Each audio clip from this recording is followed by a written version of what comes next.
From the developers of your favorite tomb-raiding murder porn comes a superhero blockbuster that's trying its absolute hardest to stand up to the films, where Earth's mightiest heroes will face their greatest adversary yet: rampant microtransactions. Really? Thought we were over this already. Marvel's Avengers. Discover another of Marvel's many attempts to adapt their vast universe into a game that's fun to play. From cash-grabby arcade games to mediocre movie tie-in experiences, broad multiplayer grindfests, and immersive single-player narratives. Then watch as Avengers tries to mash them all together to create a mediocre chimera that, despite the gorgeous visuals and top voice acting talent, ends up feeling less like an Avengers movie and more like the Fantastic Four. It's just like Thanos snapped all the fun out of this video game. Relive yet another origin story from the Avengers universe. Only this time it's for Ms. Marvel and MODOK. As you experience the Avengers through the unbearably irritating lens of a Marvel superfan, until they make a big boo-boo and blow up half of San Francisco and turn you into Gumby. Then spend the rest of the game putting your band of guys doing impressions of the movie Avengers back together, while you fight a bunch of generic robot guys and a villain who is pretending to cure superheroes but instead is stealing their powers, in a story mode that is easily the best part of the game, as long as you don't think about how it's kind of just the plot from X-Men 3.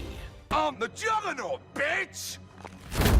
Jump into the extremely repetitive gameplay loop of Avengers that will have you selecting generic missions off a map, where you'll punch things or stand in circles on 4 whole different levels, most of which start in the same open-world maps before funneling you into yet another lab, and solve some puzzles you could do while actively getting a lobotomy.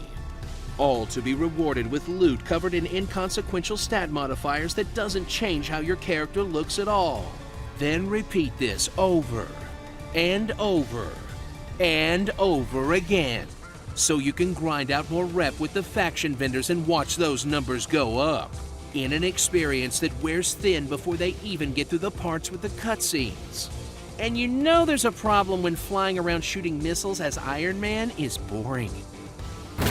Smash through the swarm of cookie-cutter baddies Marvel's Avengers throws your way by choosing your favorite of the 6 entire iconic Avengers they deigned to not sell you separately later on, and mashing through basic 2-button combos and abilities until you are literally swarmed with enemies from every angle and have to actually dodge and counter.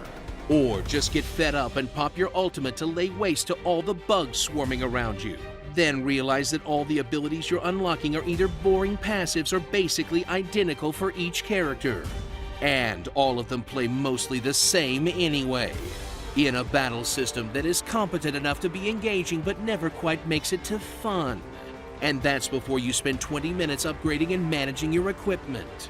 Honestly, it wouldn't be half as bad if you didn't spend 50% of the game in load screens. Seriously, I didn't pay full price just to see the Hulk's throbbing neck veins.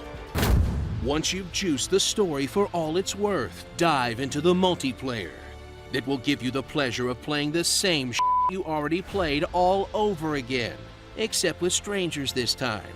And the only driving motivation is for you to keep grinding out bigger and bigger numbers, or currency to unlock different costume skins, or just give in and buy everything outright. As you spend $9? Are you f***ing kidding me with this? For an Iron Man skin? They all look the same! And they haven't even started to sell you heroes yet. Get ready to drop $20 to play as Dime Store Hawkeye. So slide into that Lycra and get ready to get some vengeance. In a run-of-the-mill action game that wanted to be the destiny of superheroes, but ended up being a lot more like the Anthem.